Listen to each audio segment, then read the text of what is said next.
그래서 오늘 제가 성탄 메시지 어떤 메시지를 나눌까 하다가 오늘 제목이 이런 제목을 주셨어요.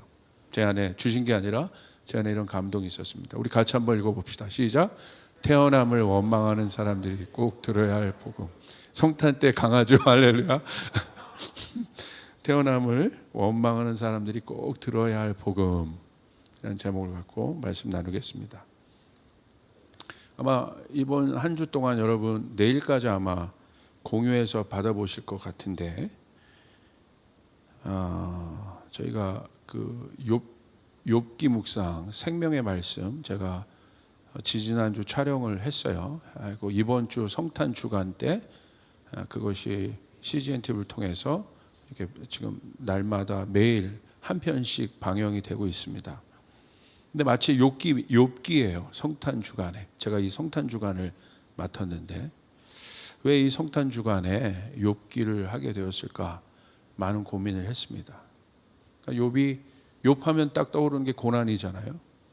그래서 지금 보면 이 고난 가운데 있는 분들이 굉장히 많은 것 같아요. 어려운 가운데 처한 분들이 굉장히 많은 것 같아요. 그래서 자연스럽게 이 고난에 대한 깊은 묵상을 하게 되었습니다. 오늘 주제 말씀은 그것에 맞춰서 한번 우리가 좀 깊이 좀 생각해보고 기도하는 시간 가졌으면 좋겠습니다. 요한일서 5장 4절입니다. 무릇 하나님께로부터 난 자마다 세상을 이기느니라. 세상을 이기는 승리는 이것이니 우리의 믿음이니라. 여러분 고난이란 문제가 참 중요합니다. 고난이란 문제. 우리 아마 지구촌 공동체 전체가 지금 어려움을 겪고 있잖아요. 아마 어떤 누구도 지금 쉽다고 말하는 분은 없을 겁니다. 예. 저희는 오히려 코로나 때 특수를 타서 더 부흥되고 활성화되고 있습니다. 물론 그런 분들도 있을 겁니다. 그런데 그런 분들은 소수입니다. 이 지구촌 공동체 전체가 고난을 겪고 있어요. 얼마나 많은 사람들이 죽고 있습니까? 좀 어려움 가운데 있어요. 한 번도 경험해 보지 못한 세상들을 살고 있습니다. 여러분 성도들에게나 아니면 하나님을 모르는 사람들에게 있어서 여러분 참 어려운 문제가 바로 고난의 문제고 또 성도들에게 있어서 가장 이해되지 않는 문제 또한 고난의 문제입니다. 왜 그렇습니까? 고난의 문제가 성도들에게 어려운 이유가 무엇이겠어요? 우리가 하나님을 믿는 성도들이잖아요. 성도들에게 고난의 문제가 어려운 이유가 무엇이겠습니까? 왜 그러냐면요. 하나님의 존재를 우리가 믿기 때문에 역설적으로 어려운 거예요. 우리가 하나님을 차라리 모른다면 이 고난의 문제가 우리에게 다른 결로 아마 다가왔을 거예요. 근데 성도들에게 있어서도 이 고난의 문제가 어려운 이유는 이 고난 위에 계신 이 고난도 하나님의 주권 아래에 있는데 여러분이 겪고 있는 많은 고난들이 있죠. 또 우리나라가 또 온 지구촌이 겪고 있는 고난들이 있지 않습니까? 이것들이 비단 우리에게도 여전히 어려운 이유가 뭐냐면 오히려 역설적으로 하나님의 존재를 믿기 때문에 고난이 어려운 거예요. 우리는 이런 질문을 하게 됩니다. 하나님은 좋으신 분이십니다. 여러분 믿습니까? 그 좋으신 분이 우리 아버지십니다.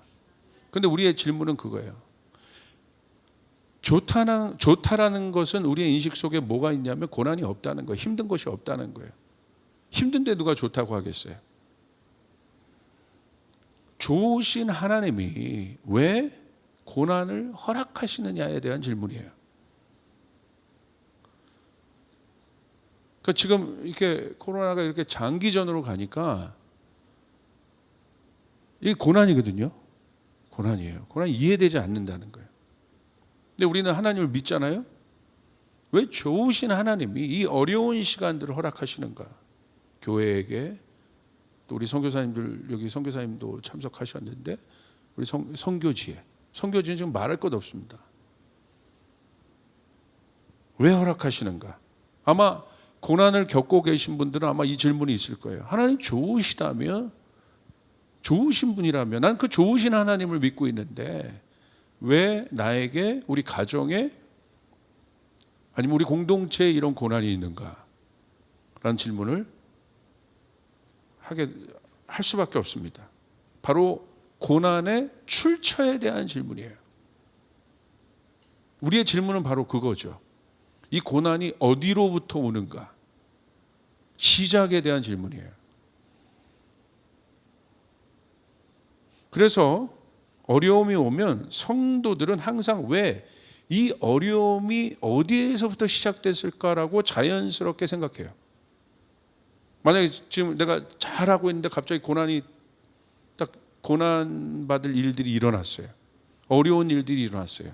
그럼 자연스럽게 성도들이 어떤 질문을 하냐면요. 아, 이것이 하나님의 섭리지, 하나님의 뜻 가운데 있지, 이런 쪽으로 돌아가는, 생각하는 사람들이, 그게 맞는 것임에도 불구하고 그쪽으로 생각하는 사람들이 참 없다는 거예요. 우리가 아주 내추럴적인 자연스러운 질문을 하게 되는데, 어떤 질문이냐면, 내 잘못 때문에 그런가? 이 어려움이 내 잘못 때문에 그런가? 아니면 내가 알지 못하는 어떤 문제가 있어서 그런가? 그래서 이렇게 어려운 건가? 그러니까 지금 앞에 보여지는 고난이란 현상이 있잖아요. 이 현상에 대한 시작을 묻는 거예요. 왜 그렇지? 고난의 출처에 대한 질문을 하게 됩니다. 그런데 성경은요, 이 고난을 다른 시각에서 바라보게 해요. 이 시각이 참 중요합니다. 그래서 우리가 성경에서 말하는 이 고난에 대한 시각, 고난에 대한 정의를 한번 성경적으로 한번 우리 정의해 봅시다. 성경에서 바라보는 고난은 어떤 것이냐? 성경은 고난을 어떤 시각에서 바라보고 있느냐? 이 관점이 있어야 우리가 우리 앞에 있는 고난들을 바라볼 수 있다는 거예요. 자, 로마서 5장 3절, 4절 한번 보시길 바랍니다. 여러분 잘 아는 말씀이에요. 다만 이뿐 아니라 우리가 환난 중에도 즐거워하나니 이는 환난은 인내를, 인내는 연단은 소망을 이루는 줄 알미라. 자, 성경에서 말하고 있는 이 고난의 뉘앙스를 보세요. 그것이 어떤 고난이든, 이 환난이라는 표현을 썼는데 아주 어려운 고난이라는 거예요. 시작은 고난입니다. 출처는 이 시작이 고난이라는 거예요. 그런데 끝이 뭐예요? 소망이라는 거예요. 시작은 고난인데 끝이 소망이라는 거예요. 이게 바로 이 관점이 성경에서 말하는 고난의 관점이에요. 고난을 바라보는 시각이에요. 그러므로 여러분 하나님을 믿고 하나님의 말씀을 믿는다면, 여러분의 삶 가운데 고난이 시작되었다면 반드시 성경적인 관점에서 보면 그 끝은 소망이라는 거예요. 아멘?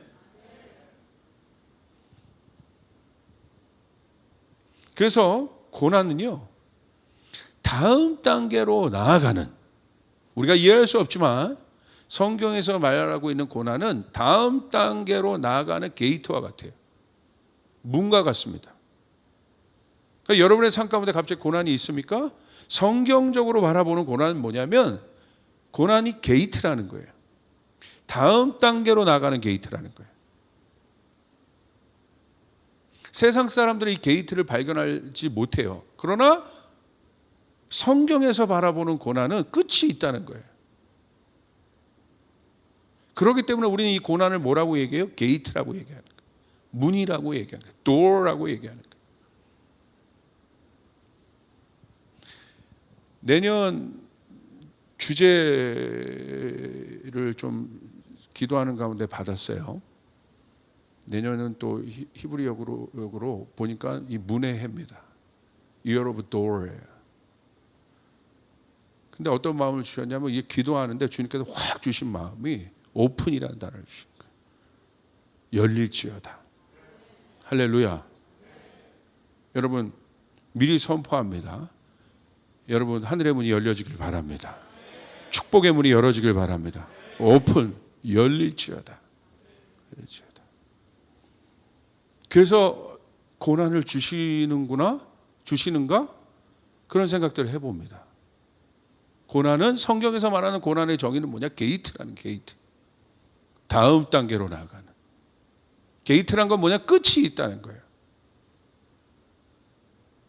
벽이 아니라 끝이 있는 게이트라는 거예요. 문이라는 거예요.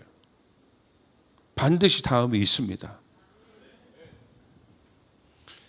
제가 말씀을 준비하다가 C.S. 루이스가 얘기한 나니아 연대기, 뭐 잘 아시죠?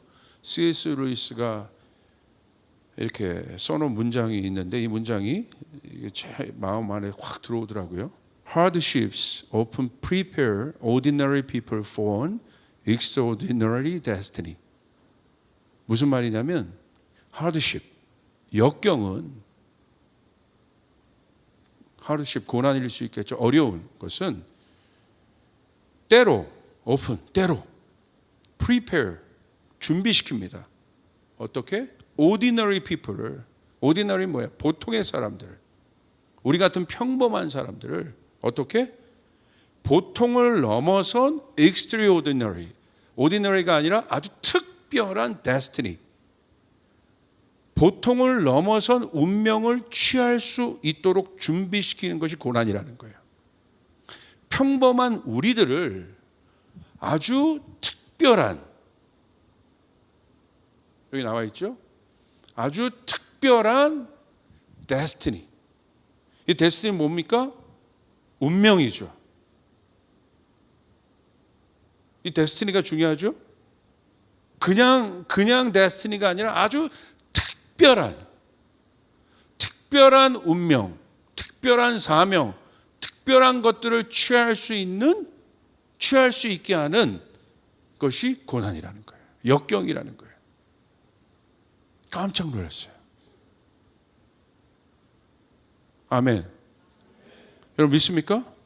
역경은 때로는 보통의 사람들이 보통을 넘어선 운명을 취할 수 있도록 우리를 준비시켜 준다.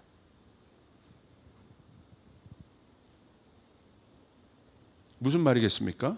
고난은 언제나 하나님을 향한 질문을 만들어줘요. 고난이 이제 우리의 삶 가운데 시작되죠? 또 나의 어떤 영역 가운데 고난이 시작돼요? 그런데 성도들이 받는 고난은요, 결국은 이 고난이 향하는 화살표가 있어요. 마지막 화살표가 어디냐면 하나님인 거예요. 반드시 그곳으로 가게 돼 있어요. 지금 여러분이 아무리 힘들어서 아무것도 보이지 않는다 할지라도, 그래서 모든 것이 사방이 막혀서 갇혀 있는다 할지라도, 제가 여러분 감히 예언하건대 여러분이 만약에 하나님을 믿고 있다면 여러분의 고난은 반드시 마지막은 하나님을 향하여 가게 돼 있다. 그렇게 돼 있어요.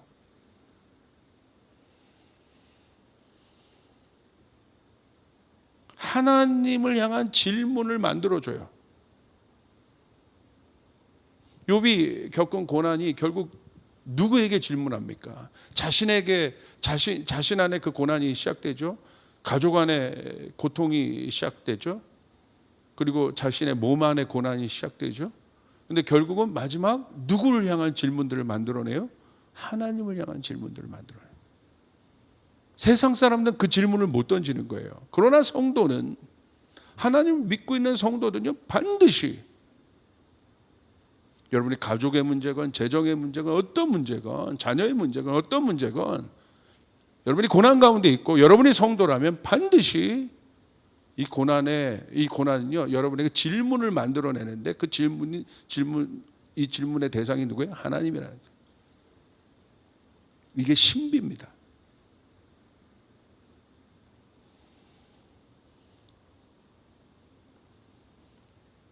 그리고 인간은요, 왜 결국 하나님 앞에 질문을 하게 되냐면요, 고난의 정의는 뭐냐면요, 고난의 기능이 뭐냐면, 고난은요 우리를 연약하게 만들어요. 고난 속에서 강한 사람 봤어요? 없습니다. 고난은요 우리를 약하게 해요. 우리의 정신을, 우리의 감정을, 우리의 육체를, 모든 것을 약하게 해요. 욥을 보세요.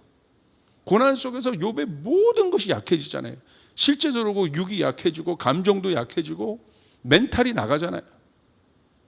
그러니까 고난의 역할은 뭐냐? 인간을 연약하게 만들어요. 인간의 연약함을 봅니다. 바로 그 연약함, 왜 이 연약함이 중요한가? 바로 그 연약함이 드러나는, 그 연약함을 볼 수 있는 장소가 하나님을 볼 수 있는 장소이기 때문에 그래요. 역설적으로. 여러분, 하나님을 보고 싶습니까? 하나님의 음성을 듣고 싶습니까? 약할 때 하나님의 능력이 강해지는 거예요. 이게 영적 원리입니다. 우리가 강해져 있는 한 우리는 절대 하나님을 만날 수 없어요. 제가 여기서 말한 그 강함이란 육의 강함을 말하는 거예요. 내가 모든 것을 할 수 있는 것 같고 내 뜻대로, 내 마음대로 내 인생을 살 수 있을 것 같은 그런 자신감 가운데 있는 사람들은요, 절대 하나님 못 만나요. 만날 수 없어요. 하나님 절대 그곳에서 그 사람 만나지 않아요. 만약에 그 사람이 하나님을 만난다면 하나님은 심판의 자리겠죠. 교만하기 때문에 하나님이 꺾으려고 만나시겠죠. 벌을 주시기 위해 만나시겠죠. 그런 만남 말고 존재적으로 하나님을 인간이 만날 수 있는 장소가 어디냐면요, 바로 연약함의 장소라는 거예요. 그래서 역설적으로요, 연약할 때 하나님의 말씀이 우리 가운데 선명해지고요, 연약할 때 하나님을 향한 갈망들이 생겨나기 시작한 거예요. 이게 신비한 거예요. 고난 안에 있는 신비한 비밀이에요. 평상시에 내가 하나님 안 찾았는데 고난 가운데 있으면 뭔가 자세가 달라져요. 어려운 가운데 있으면 뭔가 마음가짐이 달라져요. 그렇다고 막 고난을 달라고 할 수도 없고, 할렐루야. 뭔가 달라지잖아요. 기도 안 하다가도 그래도 무릎이라도 더 꿇게 되잖아요. 신기한 거예요. 신기한 거. 이게 고난이 주는 고난의 역할이라는 거예요. 고난의 역할. 평상시에 무릎 꿇지 않았던 사람들도요, 어려움이 오면 무릎을 꿇더라고요. 이게 고난의 기능이라는 거예요. 하나님을 찾지 않던 사람들이 하나님을 찾더라고요. 예배에 등한시했던 사람들이 예배를 나오더라고요. 이게 고난의 기능이라는 거예요.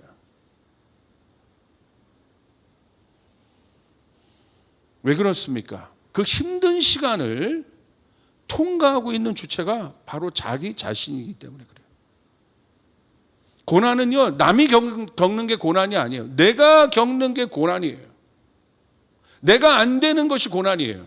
남이 안 되는 게 고난이 아니라 내가 안 되는 게 고난이에요. 남이 실패한 게 고난이 아니라 내가 실패한 게 고난이고, 남이 넘어진 게 고난이 아니라 내가 넘어진 것이 고난이에요. 그 고난의 주체가 나라는 사실이에요. 그래서 어려운 거예요. 그래서 고난이 실제적인 거예요. 남이 아픈 게 아니라 내가 아픈 게 고난인 거예요. 그래서 너무 현실적인 거예요.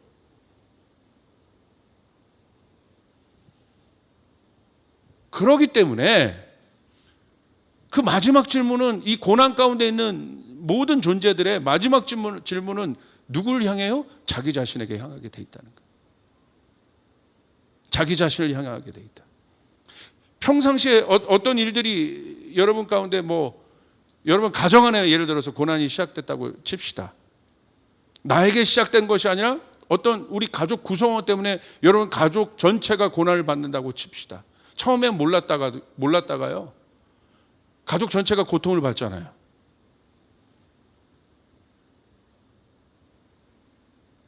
그러면 점점 어디서 그 문제를 찾냐면 바깥에서 문제를 찾아요. 저 사람 때문에, 쟤 때문에, 저 환경 때문에 그래요. 그렇게 시작됩니다, 질문이. 그런데 이게 오래 지속되잖아요. 끝나지 않잖아요. 그럼 결국 어디를 향하게 되냐면, 그 고난이요, 내가 그 고난 가운데, 내가 저질렀던, 남이 저질렀던 내가 그 고난 가운데 있잖아요. 그러면 그 고난이라는 것이요, 결국 이 고난이라는 화살표가 결국 누구에게 질문하냐면 자기 자신에게 질문해요. 나로부터 시작된 것이 아니어도 내가 고난 가운데 있는 것만으로도 이 고난의 화살표는 나에게 질문을 한단 말이에요. 왜? 내가 고난 바깥에 있는 것이 아니라 고난 안에 있기 때문에.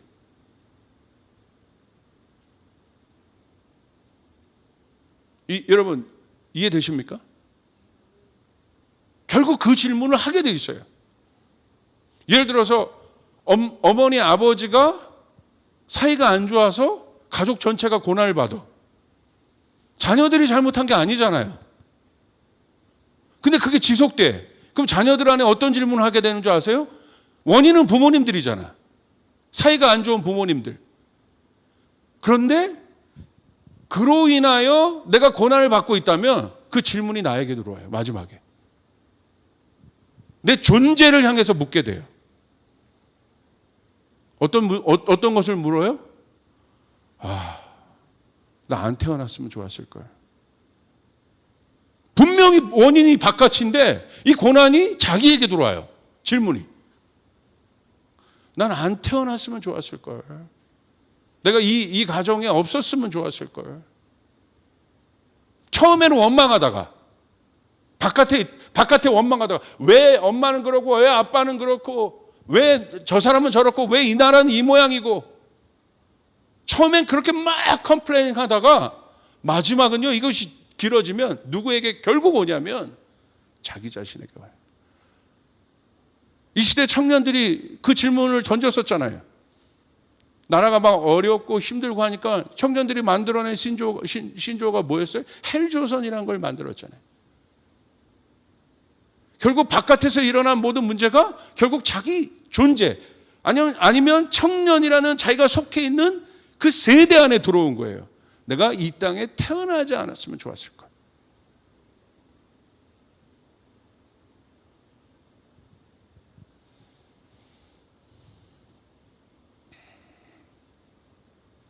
왜 그렇습니까? 나에게 야기된 문제건 바깥에서 시작된 문제건 그 고난을 누가 겪어요? 내가 겪고 있기 때문에.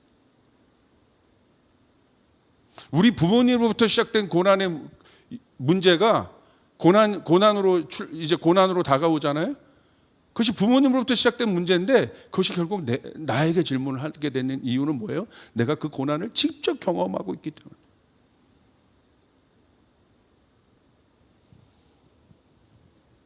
이거 심각합니다. 심각한 질문을 하게 돼요. 그래서 요즘 내 금쪽이? 내 사랑 금쪽이? 뭐죠? 금쪽이 있잖아요. 그거 보세요. 다 아이들. 다 보면 또 이 아이들의 문제는 그 아이들 문제 자체로 시작됩니까? 알고 보니까 부모님과의 연결된 문제가 있고 다 그렇잖아요. 쉽지 않아요. 그 질문을 결국 하게 된다.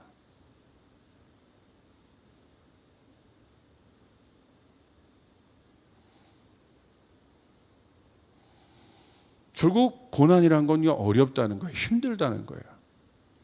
그렇기 때문에 결국 이 고난은 그 고난을 겪고 내가 만약에 그 고난 바깥에서 있다면 괜찮다 이거예요. 괜찮습니다. 그런데 내가 그 고난의 중심에 있다면 그래서 여러분 지금 어떤 사람이 지금 이 고난이 아니라고 얘기할 수 있겠습니까? 한국교회가 이 고난 중심 안에 있는데 하나님의 교회가 이 어마어마한 이 고난 안에 그 시간들을 통과하고 있는데 처음엔 바깥에서 막 질문했다가 결국은 어디로 들어와요? 이 질문들이 깨어있는 교회는 교회 자신에게 질문하기 시작하는 거예요. 뭐가 잘못된 거야? 뭐가 문제인 거지? 왜 이렇게 바깥이 어려운 거야? 왜 이렇게 분리되고 저런 거야? 쟤네들이 싸우고 쟤네들 하나님 모르고 하나님을 대적하지. 그것으로 원인을 막 받다가 결국 마지막에 우리가 그 시간들을 같이 통과하고 있으니까 그 어려움들을 통과하고 있으니까 그런 갈등의 여파를 그대로 경험하고 있으니까 결국은 교회가 교회 스스로에게 질문하기 시작하는 거예요. 뭐가 문제지?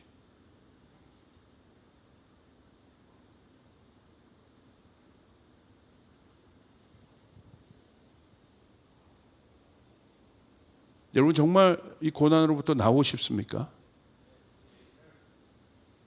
이 질문을 하고 계세요? 이 고난의 출처에 대한 질문을 하고 계시냐 이거예요.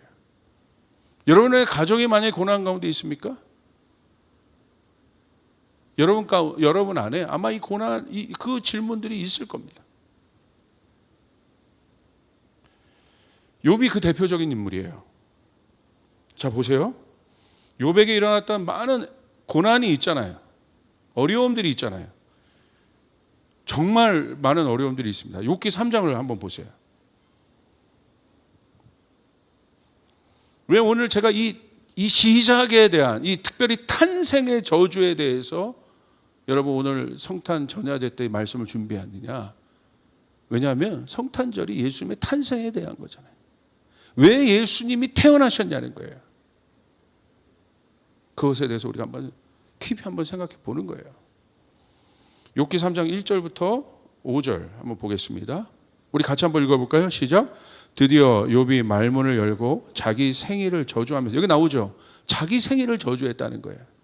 바깥에서 시작된 고난이 또 욥 안에 그 고난을 지금 실제로 겪고 있는 욥이 결국은 이 감당이 안 되니까 자기에게 질문합니다. 자기 생일을 저주하면서.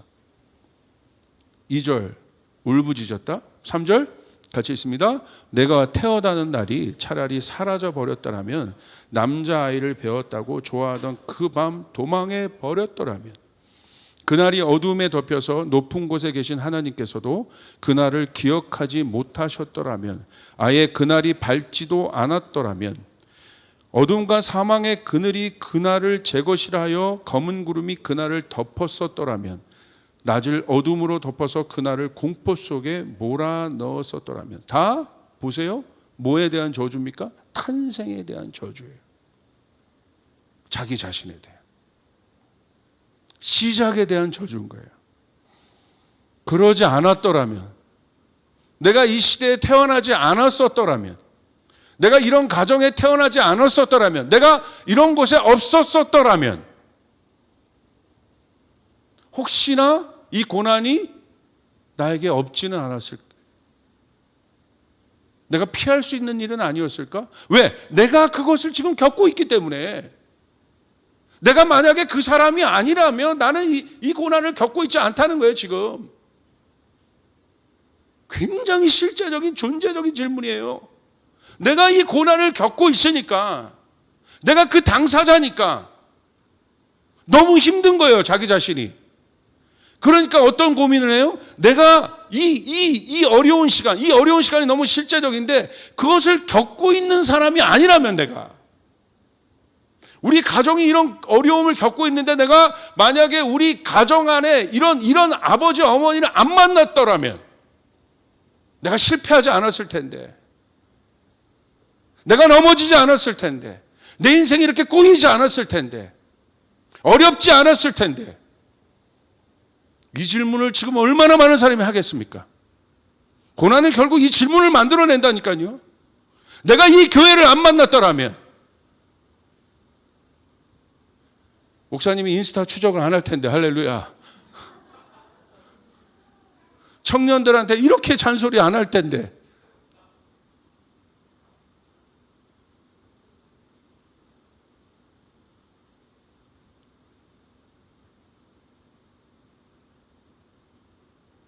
힘들면 사람은 이 질문을 하는 거예요.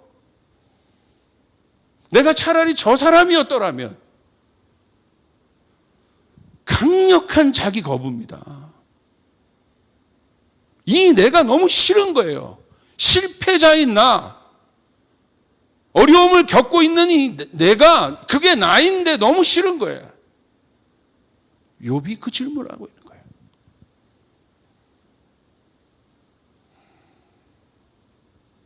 그러니까 여러분, 인스타나 이런 데 왜 막 그거 보면서 뭐 하냐면요, 거기 인스타 보세요.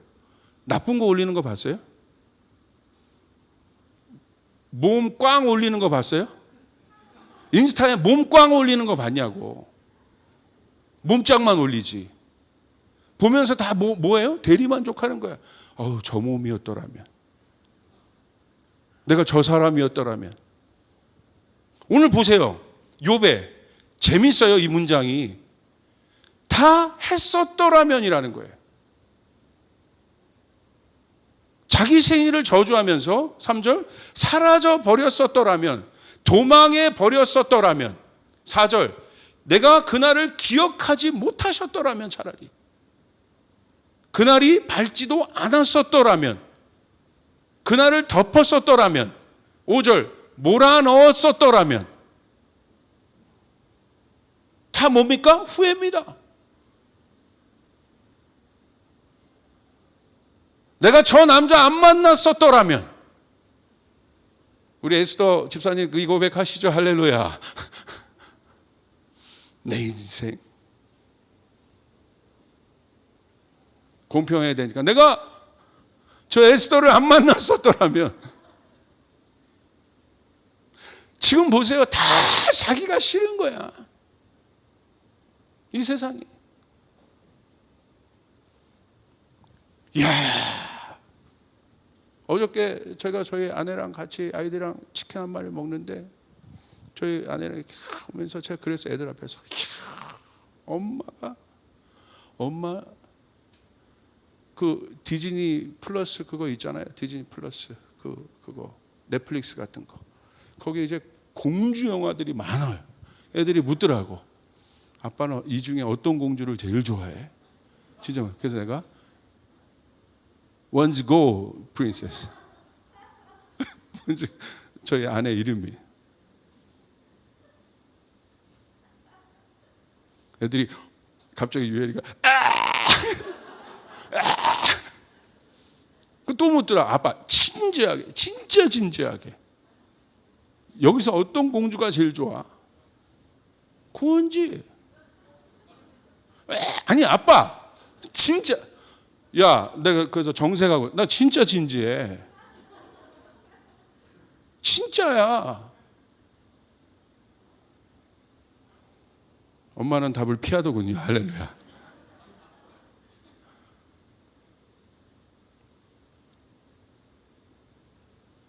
여러분, 결론부터 여러분에게 얘기하면 우리는 했었더라면의 인생이 아니에요. 믿습니까? 내가 거듭나서 태어났다는 것이 뭔지를 알아야 돼. 내가 예수 만나서, 예수님이 이 땅에 오셔서 태어나셨잖아요. 그분이 인간으로 태어나셨는데 왜 태어나셨어요? 이런 나를 구원하기 위해서. 할렐루야. 여러분 보세요. 10절부터 12절. 어머니가 태가 열리지 않아 내가 태어나지 않았어야 하는 건데, 그래서 이 고난을 겪지 않았어야 하는 건데, 11절. 어찌하여 내가 모태에서 죽지 않았던가? 어찌하여 어머니 배에서 나오는 그 순간에 숨이 끊어지지 않았던가? 어찌하여 나를 무릎으로 받았으며 어찌하여 어머니가 나를 품에 안고 젖을 물렸던가? 왜 이 질문을 하겠습니까? 고난이요, 하나님을 모르면요, 왜 힘든 거냐면요, 끝이 보이지 않아요. 그래서 힘든 거예요. 끝이 있는 고난은 쉬워요. 그래도 보세요.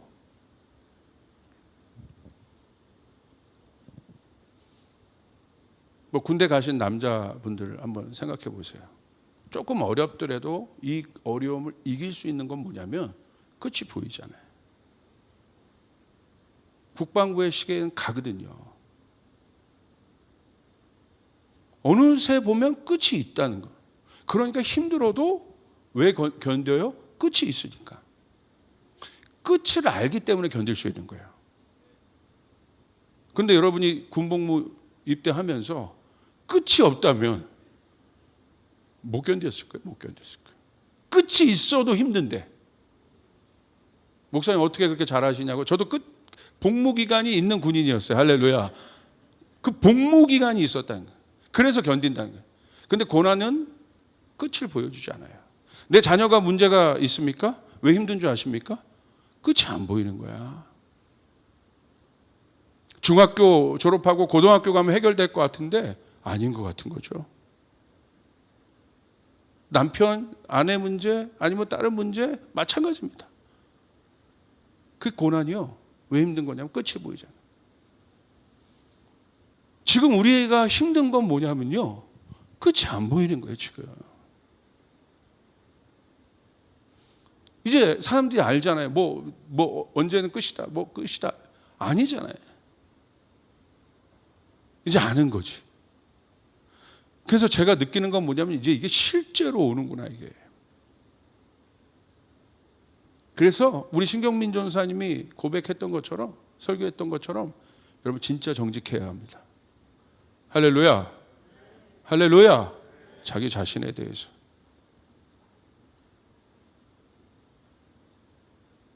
그리고 빨리 자기의 실제를 파악하고 하나님 앞에 서야 합니다. 아멘. 그런데 이런 힘든 시간 속에서도 욥의 위대함은 뭐냐면요. 그렇게 자기 자신을 향해서 원망하고 그랬지만 하나님을 원망하지는 않았어요. 이게 놀라운 거예요.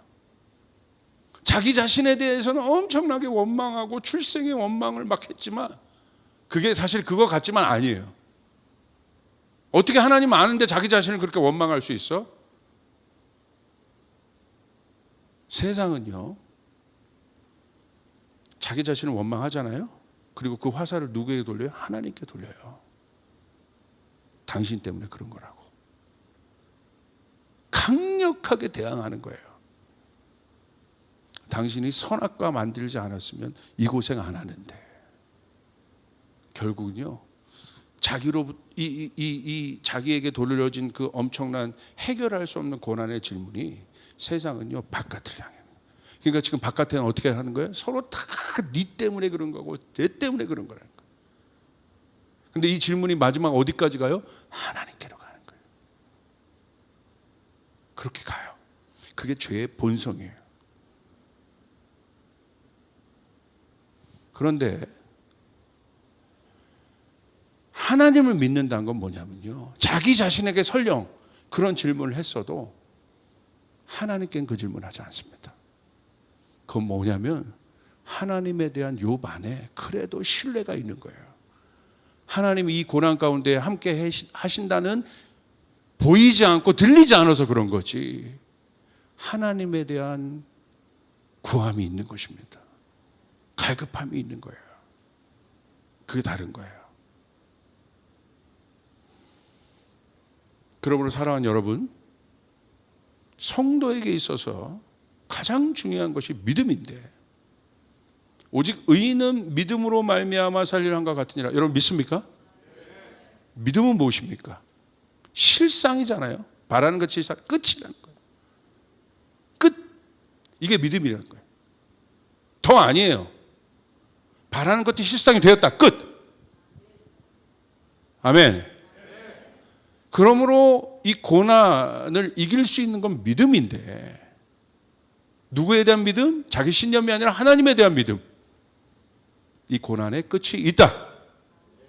이게 믿음입니다. 그리고 뭐가 있다? 그 뒤에 새로운 시작이 있다. 그 끝을 뭘로 해석해요?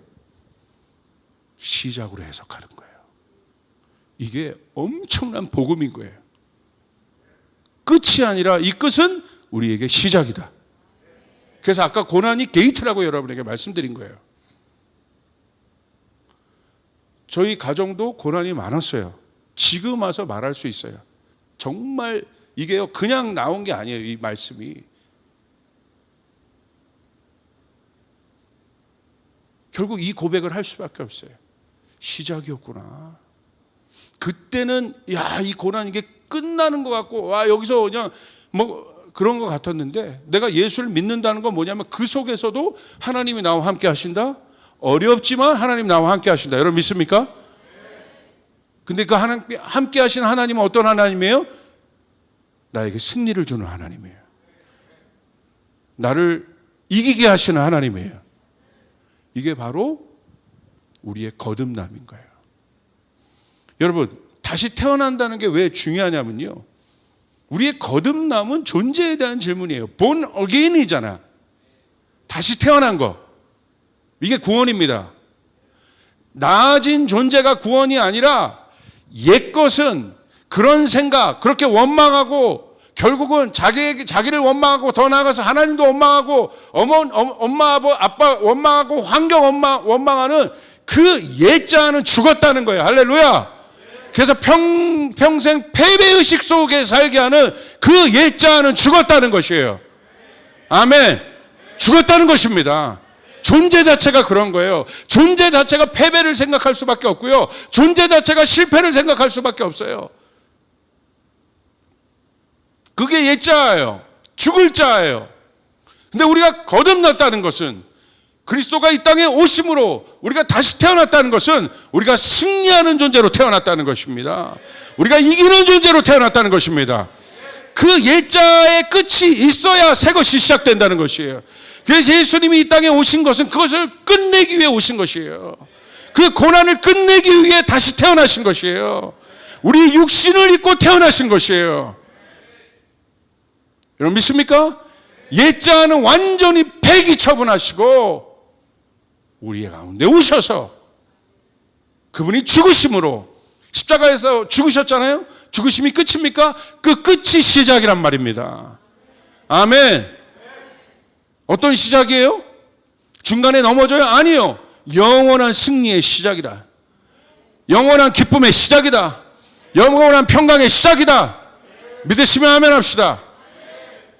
예수가 부활하셔서, 육의 옷을 입고 부활하셔서 다시 태어나셔서 우리 가운데 행하신 일이 바로 그것입니다.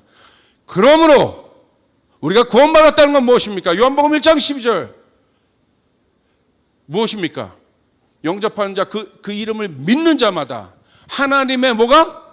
자녀가 되는 권세를 주셨으니, 예수의 이름 안에, 예수의 태어남 안에, 그분의 죽으심과 태어남과 부활하심 안에, 태어남과 죽으심과 부활하심 안에, 그것이 예수 안에 바로 그것이 있다는 것입니다.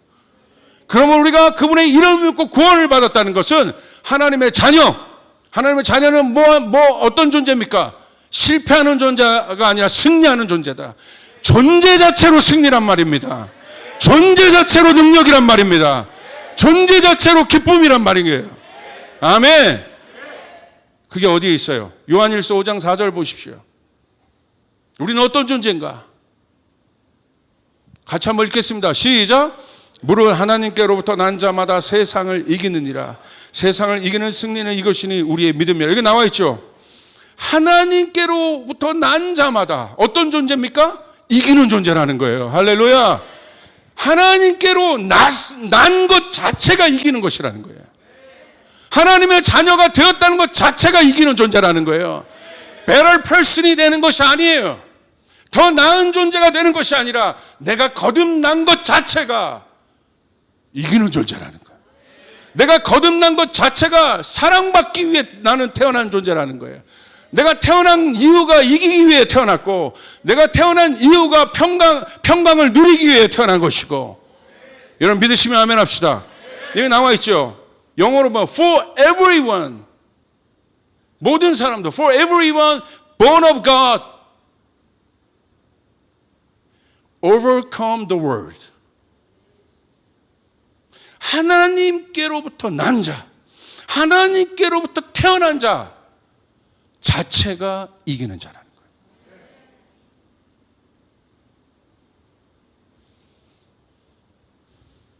믿습니까? 여러분 이 복음을 믿습니까? 이것이 우리에게 필요합니다. 이 어마어마한 존재적인 믿음 우리 안에 있습니다. 여러분이 해야 될 일은 뭐예요? 깨어나는 거예요. 여러분 마귀에게 속아 살지 말고, 마귀의 헛된 마귀가 만들어낸 신기루와 같은 헛된 것들을 쫓지 말고,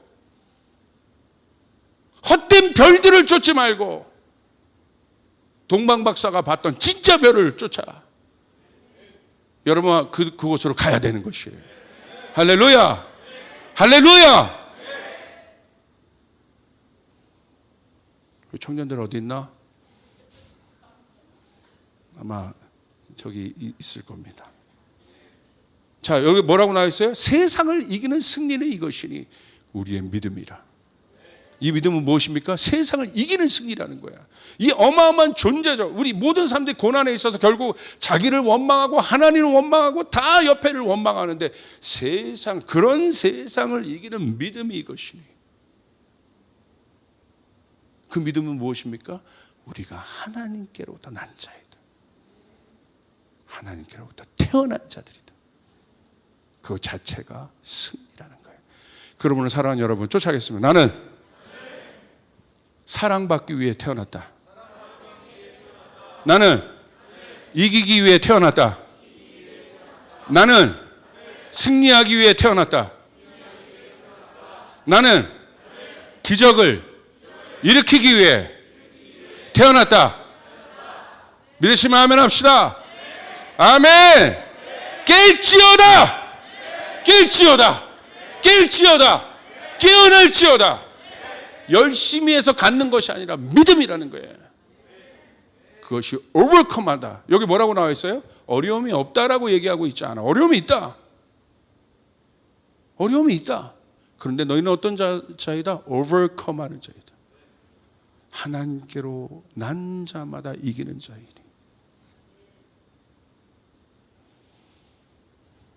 믿으시면 여러분 낼 수 있는 가장 큰 목소리로 아멘. 아멘. 여러분 믿습니까? 우리는 그런 존재다. 예수께서 이 땅에 오셔서 태어나신 이유, 태어남 자체로 아무 일도 안 하셨는데 태어남 자체로 그분이 경배를 받으신 이유가 이것 때문인가? 동방박사가 와서 예물을 드리고, 여러분 아무것도 안 했는데 영광을 드리는 거예요. 뭐 전쟁 한번 해보셨어요? 그것도 아닌데 그 존재 자체가 황금과 유황과 모략을 받기에 합당하신 존재, 경배받기에 합당한 존재라는 거예요. 우리는 그분 때문에, 그분의 죽으심과 다시 사심으로 인해서 다시 산 존재가 되었고 다시 태어난 존재가, 이것이 예수님의 생일에, 예수님의 탄생의 비밀이라는 거예요. 할렐루야. 여러분 믿습니까? 그러므로 사랑하는 여러분, 예수의 탄생은 죽음이지만 그 죽음은 시작입니다.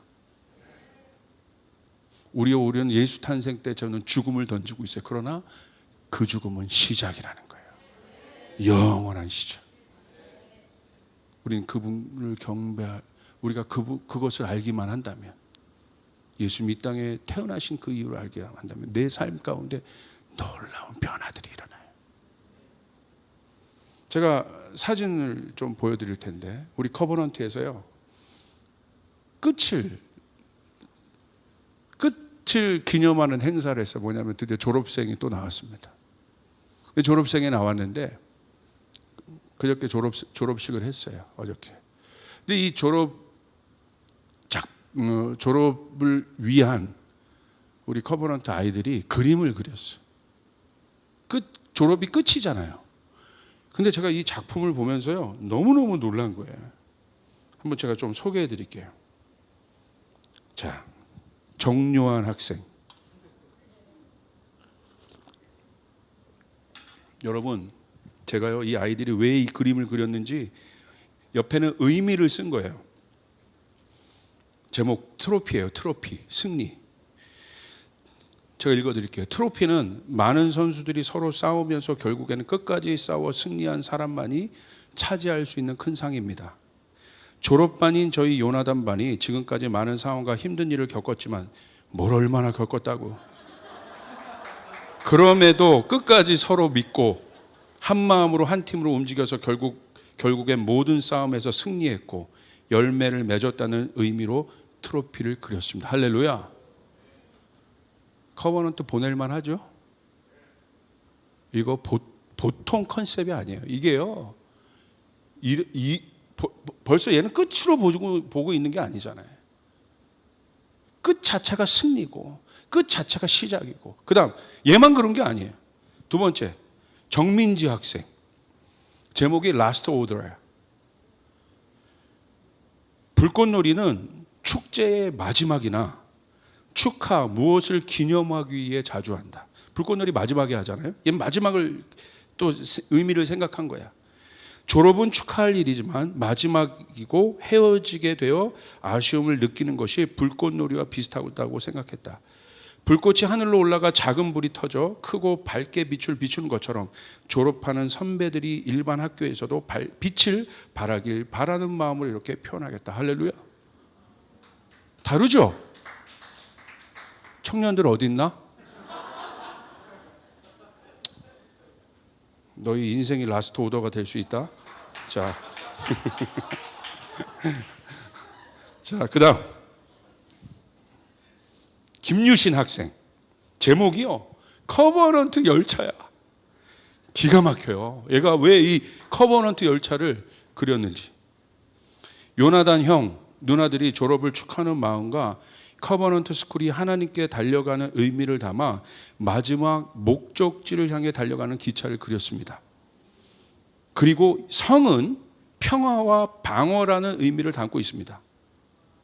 얘가 겨울을 그렸잖아요. 기가 막힙니다. 마지막 계절인 겨울을 배경으로 했고 크리스마스 분위기를 살려 기차를 채색했습니다. 보통 마지막 하면 절망 끝이라고 생각하는데 우리 커버넌트 아이들은요, 마지막을 해석하는 생각이 달라요. 시작이다. 질주하고 있다. 그것을. 커버넌트 아무나 안 받아요. 그 다음에 네 번째, 김서진 학생. 제가 한두 명만 그랬다고 하면 이거 소개를 안 해. 걔는 원래 좀 특출한. 다 그런 거야. 이게 제가 이걸 할 수가 없는데. 그 다음에 이거 보세요. 제목이 축복의 은하수야. 베네시아 갤럭시. 이름도 기가 막히게 잘 줘. 자, 김서진. 이제 졸업하여 고등학교로 나아가는 3학년 선배들을 축복하며 또 아직 남아있는 학생들에게는 우주같이 더 넓은 미래를 암시하였다. 그러면서 뭐 치킨 때문에 싸우는 거 아는데 할렐루야. 여러분, 얘들 생각을 보시라는 거예요. 생각을. 얘네들이 어떻게 10년, 20년, 이건 지금 박혀 있는 겁니다. 이거 못 빼내요. 이건 그냥 그래서 어렸을 때부터 이렇게 배우는 게 중요한 거예요. 고난, 역경이 있습니다. 근데 얘네들 해석을 해버리는 거예요. 수학 하나 더 맞는 게 문제가 아니라. 그 다음, 조유엘 학생, 많이 봤던 애네요. 제목이 뉴욕의 새해야. 왜 뉴욕을 그렸을까, 얘가? 근데 여러분, 뉴욕은 어떤 곳입니까? 세계에서 뭐 마지막 카운트다운 하는 곳이 어디예요? 타임스퀘어 광장이잖아요. 그래서 시작이 뉴욕이었던 거예요. 세계의 시작. 마지막이자 새로운 시작을 뜻하는 뉴욕의 새해 장면을 그려봤습니다. 이제 요나단 반에게 우리 커버넌트 스쿨이 마지막이자 세상으로 나가는 새로운 시작이기 때문입니다. 할렐루야. 누구 딸이라고 말할 수 없습니다. 아멘. 그 다음 마지막 작품. 기가 막혀. 제목 자체가 마지막 뒤에 새로운 시작이야. 피날레. 김예원 학생. 피날레는 사전적인 의미로 마지막을 뜻하지만 제 그림에서는 마지막과 함께 새로운 시작이라는 의미를 담고 있습니다.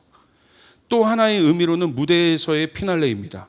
무대에서 피날레는 가장 화려하다고 생각을 해서 반짝이고 빛나는 발레리나로 표현해 봤습니다. 발레리나를 조명이 온전히 비추고 있는데 발레리나는 자기 자신을 의미합니다. 올해 마지막 뒤에 새로운 시작 2022년을 기대하는 우리의 모습을 나타낸 것입니다. 분홍 장미, 존경과 성실, 그리고 순결을 의미합니다. 장미를 통해 올해 마지막인 졸업생 선배님을 향한 제 마음을 표현한 것이고 또한 그런 선배, 동기, 후배가 되고 싶은 저의 바람을 표현했습니다. 할렐루야. 박수 한번 쳐줄까요? 레오나르도 다빈치 안 불어. 여러분, 중학교, 고등학교, 이제 중학교 학생들이에요. 중학교 학생들이요, 끝을 이렇게 해석해요. 얘네들에겐 절망이 없습니다. 얘네들은 어떤 상황에서 소망을 봅니다. 이게 커버넌트예요. 커버넌트 한 5년 했더니 이런 열매를 보는군요. 제가 이건 실제적인 문제예요. 우리 청년들 제가 알잖아요. 이 세대 청년뿐만 아니라 장년 다 그 내면의 그것 때문에 고생하는, 그게 해결이 안 돼서요. 그 속에 가면 막 함몰되고 침몰되고 하나님이 어디 있냐고 막 얘기하고. 다릅니다. 여러분 기억합시다. 우리는 우리의 존재 자체가 사랑받기 위해 태어난 것이고, 우리의 존재 자체가 이기기 위해 태어난 것이고, 여러분 믿으시길 바랍니다. 아멘. 믿으시면 아멘. 아멘. 그러므로 이 일들을 위해서 우리 선생님들, 학부모님들 또 뛰어나다는 거겠죠. 이렇게 그렇게 하겠습니다. 할렐루야. 할렐루야. 주님께 영광의 박수 올려드리겠습니다. 기도하죠. 오늘 말씀 생각하면서 통성으로 기도하겠습니다. 진짜 믿음이 뭐냐? 진짜 믿음이 뭐냐?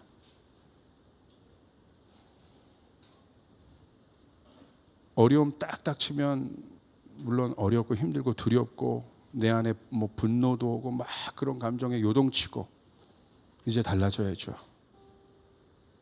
거기서 함몰되는 것이 아니라 우린 이기기 위해 태어났습니다. 우린 사랑하기 위해 태어났습니다. 아멘. 할렐루야. 그러므로 그것들을 선포하는 거예요.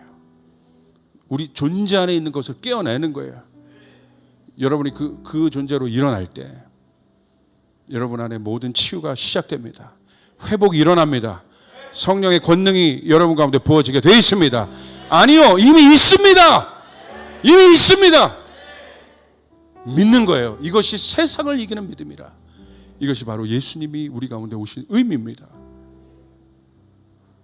오늘 주님의 이름을 3번 부르고요, 자유롭게 기도하면 하나님 이 고난을 이길 수 있는 믿음을 주시옵소서.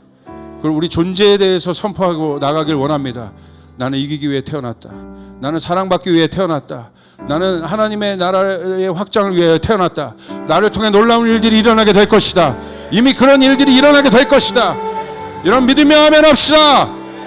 이 성교진 나를 인하여 변하게 돼 있다. 할렐루야. 할렐루야. 오늘 그렇게 혹시 우리가 들었던 헛된 것들을 쫓았던 것들이 있다고 한다면 다 날려버리고 성령님 소멸하는 불로 이것들을 태워주시고 우리가 하나님 앞에 그렇게 서게 도와주시옵소서. 주님의 이름을 3번 부르고 우리 기도하며 나가겠습니다. 기도하겠습니다. 주여, 주여, 주여. 하나님 아버지 감사합니다. 우리가 그 마음을 가지고 나아갑니다. 어떤 상황, 어떤 환경에서도 하나님을 생각함으로, 하나님을 바라봄으로, 하나님께 나아감으로 아버지 하나님, 우리가 그렇게 나갈 수 있는 되게 도와주시옵소서. 아버지 하나님, 모든 사람들이, 하나님을 믿는 모든 자들이 이 승리를 위하여 태어났음을 믿습니다. 아버지 하나님, 위하여 우리가 나가는 길을 깨었습니다. 헛된 것을 붙잡지 않게 도와주시옵소서. 헛된 것을 바라보지 않게 도와주시옵소서.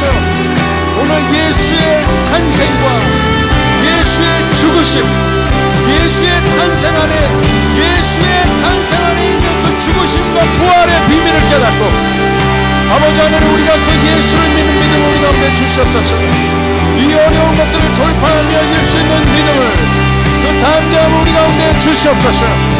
우리 사랑하는 성도들이, 우리 청년들이, 아버지 우리 모든 성도들이 예배하는 곳마다 아버지 하나님 그 일들이 풀어지게 도와주시옵소서. 나사렛 예수의 이름으로 명하노니 깨어날지어다. 나사렛 예수의 이름으로 명하노니 깨어날지어다. 아버지 하나님, 이제 지지 않게 도와주시고 이 믿음을 갖게 도와주시옵소서.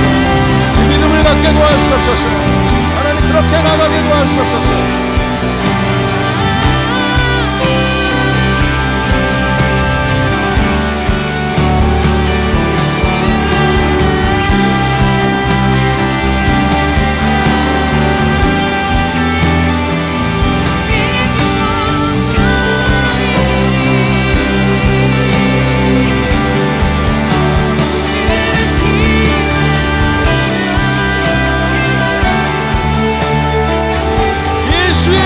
탄생 안에 있는 놀라운 비밀,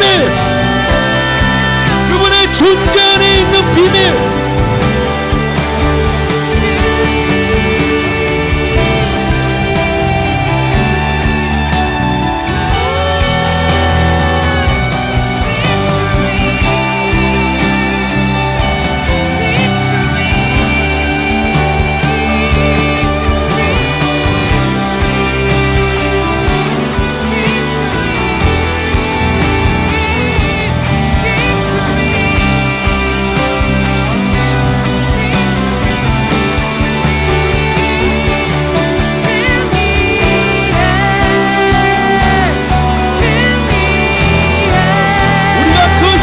경배할 수밖에 없습니다. 예수님의 존재에 대하여.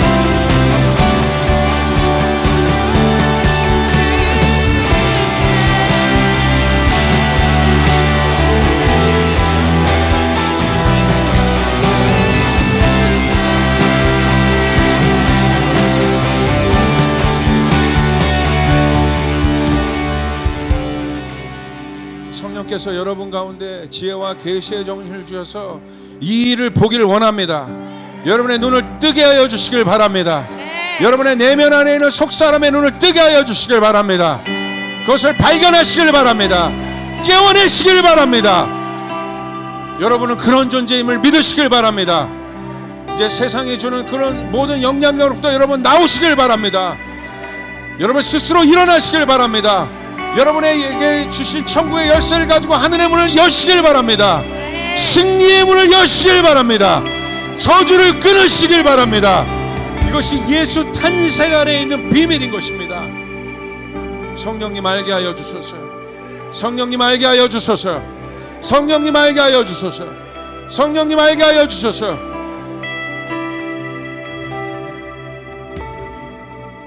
우리 자리에서 일어나서 마지막으로 기도하겠습니다. 우리 마지막 기도할 때 그렇게 한번 기도해요. 예수님의 탄생에 대해. 오늘 성탄절이, 내일 이제 성탄절인데 그것을 감사하시면서 그분을 경배할 수밖에 없습니다. 여러분, 주님 자체가 태어나심으로 생긴 것이에요. 여러분 믿으시길 바랍니다. 그분이 끝나는 것이 아니라 그분의 태어남 자체가 치유입니다. 그분의 태어남 자체가 회복입니다. 할렐루야. 이 땅에 오신 것 자체가 승리입니다. 여러분 그분을 경외하는 마음, 예수에 대한 경외하는 마음이 여러분 더 깊어지길 바랍니다. 동방박사가 아기 예수를 왕으로 경배할 수밖에 없었던 그 마음이 여러분 가운데 부어지길 바랍니다. 오늘 그렇게 한번 주님의 이름 한 번 더 부르고 그 예수님을 향한 경배와 경외함과 그 모든 것을 가지고 주님 앞에 좀 여러분 기도하시면서 좀 그렇게 나아가시길 바랍니다. 기도하겠습니다. 주여